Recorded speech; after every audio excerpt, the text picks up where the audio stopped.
Allah mengatakan wala taqrabuz zina, jangan dekati zina. Jadi kalau larangan itu harus ditinggalkan. Fadhil. Siapa yang mau jawab? Nah, bedanya perintah sama larangan. Kalau mengerjakan perintah itu membutuhkan energi, membutuhkan waktu, membutuhkan tempat. Yang namanya melaksanakan perintah butuh itu. Makanya tatkala kita mendengar panggilan Allah hayya 'alas shalah, kita ngomong apa? La haula wala quwwata illa billah. Ada orang yang gak mampu ke masjid, dia sakit gitu, dia dengar panggilan itu. Ada orang yang gak mampu ke masjid, ada kerjaan yang gak bisa dia tinggalkan umpamanya. Ada bayi yang dia jaga, gak mungkin ditinggal.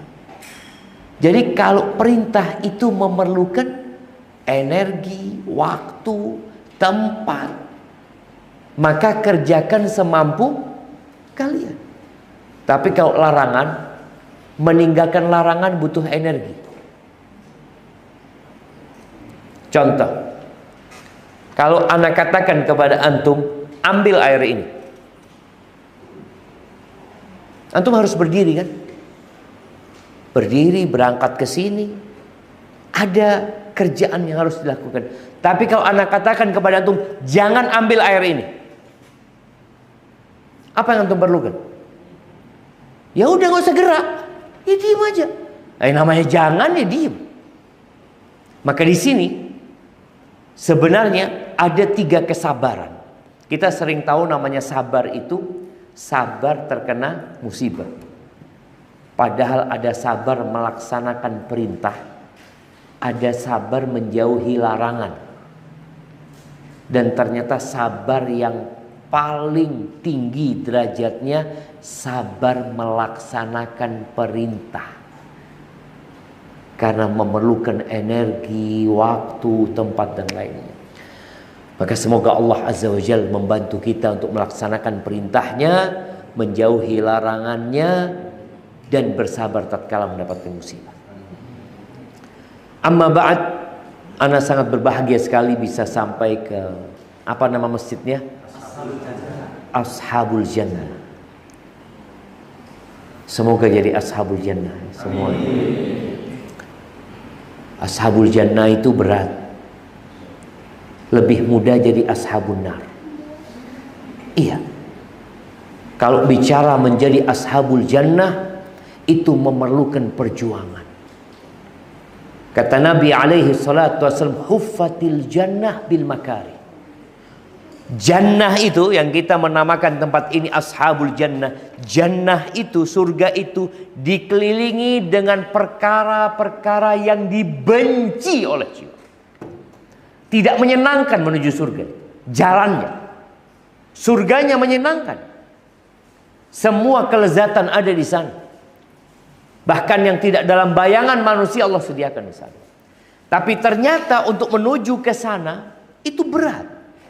Wa huffatin nar bisyahawat. Adapun neraka itu dikelilingi dengan syahwat. Jadi kalau mau masuk neraka itu tinggal ngikutin syahwatnya. Ketemu neraka nanti. Terakhir ketemu neraka.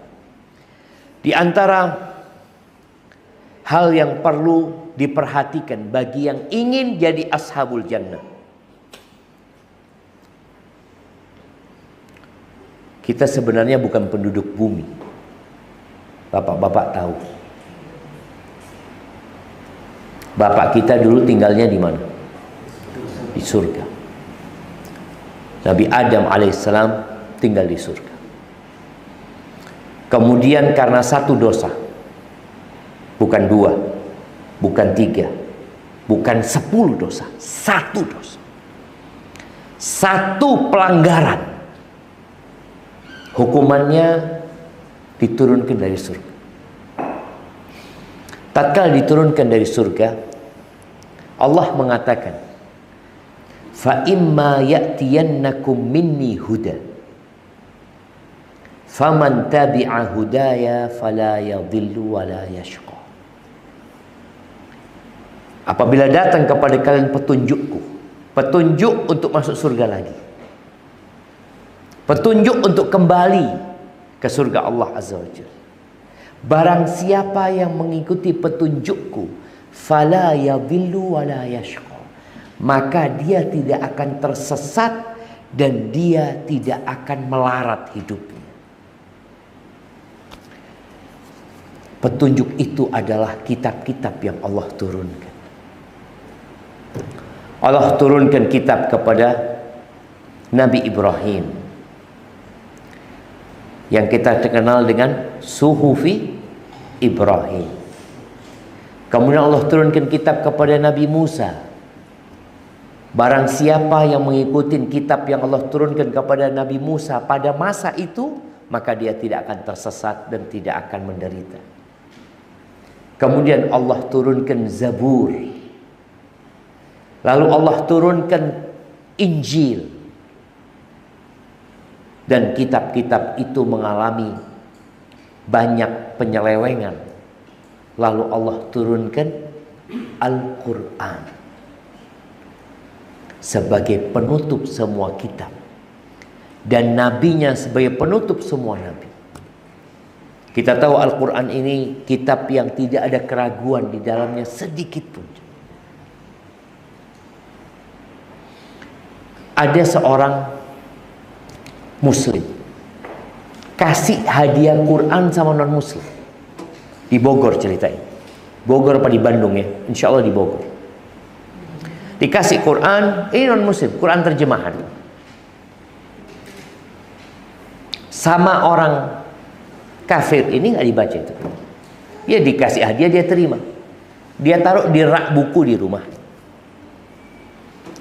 Lewat berapa waktu berlalu, dia lagi punya masalah, mungkin ya lagi punya pikiran yang harus dia selesaikan masalah tersebut. Dia ngelihat Quran itu. Akhirnya dia ambil itu Quran. Quran terjemahan. Dia buka, biasa orang kalau baca kitab, baca buku, yang pertama dicari siapa? Pengarangnya. Dicari ini Quran, kok nggak ada pengarangnya? Di depan nggak ada, di belakang nggak ada pengarang. Akhirnya dia baca Al-Fatihah, artinya dia nggak bisa bahasa Arab. Kemudian dia baca awal Al-Baqarah, Alif Lam Mim, Dzalikal kitabu la raiba fihi hudal lil muttaqin. Dia baca artinya. Ketika dia baca artinya, dia mengatakan sombong banget kitab ini. Tahu kenapa kok dia mengatakan sombong banget kitab ini? Karena biasanya penulis itu ketika menulis di mukaddimah selalu di situ ditulis tentang mohon maaf kalau ada kekurangan di dalamnya, karena memang ya kita semua manusia punya kekurangan ini dan itu. Tapi ketika dia baca Quran langsung mengatakan dzalikal kitab la raiba fi hudan lil muttaqin. Itu kitab tidak ada keraguan di dalam. Nggak ada keraguan. Artinya semuanya benar. Hudan lil muttaqin, petunjuk buat orang-orang yang bertakwa. Akhirnya ini orang jadi tertarik membaca Al-Quran. Artinya doang. Sampai Allah berikan hidayah kepada dia, kemudian dia masuk Islam. Nih kita nih, bapak-bapak, anak-anak nih, yang sedang belajar Al-Quran, yang sedang menghafal Al-Quran, hadirkan di dalam diri kita bahwa kita sedang mengkaji, mempelajari kitab petunjuk untuk masuk ke surga. Kita semua tahu insya Allah hadis Nabi yang sering disampaikan kepada para penghafal Al-Quran, kepada orang-orang yang belajar Al-Quran. Apa kata Nabi alaihi salatu wassalam? Khairukum man ta'allama al-Qur'ana wa 'allamahu. Orang yang terbaik di antara kalian adalah orang yang belajar Al-Quran dan mengajarkannya. Manfaatnya bukan hanya untuk diri dia, untuk diajarkan kepada orang lain. Tapi sayang, umat Islam ya banyak yang hanya membaca Al-Quran di bulan Ramadan. Bahkan sebagian umat Islam nggak pernah baca Quran. Kenapa? Karena mungkin dia nggak bisa baca Quran. Dulu Rasulullah Sallallahu Alaihi Wasallam pernah mengeluh kepada Allah Azza wa Jalla. Beliau mengatakan, wa qala ar-rasulu ya Rabbi inna qaumi ittakhadhu hadzal qur'ana mahjura. Dan Rasul berkata, wahai Rabbku, sesungguhnya kaumku menjadikan Al-Quran ini sesuatu yang mereka tinggalkan. Meninggalkan Al-Quran. Para ulama menjelaskan tentang meninggalkan Al-Quran, mengabaikan Al-Quran, hijranul Quran. Itu ternyata macam-macam. Ada yang tidak mau beriman dengannya. Ada yang beriman dengan Al-Quran tapi tidak mau membacanya. Ada yang membacanya tapi tidak mau mentadabburinya. Baca, pokoknya baca. Udah Isya? Belum. Jadi ada yang baca tapi tidak mau mentadabburi. Yang penting saya hatam. Yang penting saya hafal. Sama, dia mungkin menghafal Al-Quran tapi tetap dia mengabaikan Al-Quran. Kenapa? Dia nggak mau mentadabburinya. Allah mengatakan, afala yatadabbarunal Quran. Mereka itu kenapa nggak mau mentadabburi Al-Quran? Ini kitab hudan lil muttaqin. Ada yang mentadabburinya tapi tidak mau mengamalkannya. Tahu. Baca dia. Wa ahallallahu al-bai'a wa harrama riba. Allah menghalalkan jual beli dan mengharamkan riba. Baca dia. Tahu Allah mengharamkan riba, tapi tetap dia kerjakan riba. Termasuk dia mengabaikan Al-Quran, meninggalkan Al-Quran. Dan kesian kita jemaah. Kita pun bapak-bapak nih, anak-anak juga melihat ya. Di masyarakat itu yang namanya riba itu seperti sesuatu yang kalau nggak dikerjakan nggak bisa hidup. Di pasar-pasar, di jalan-jalan, pernah ngelihat bapak-bapak, mbak-mbak yang bawa kitab pakai motor ya, mampir sini, mampir warung sini, mampir warung sana. Termasuk meninggalkan Al-Quran.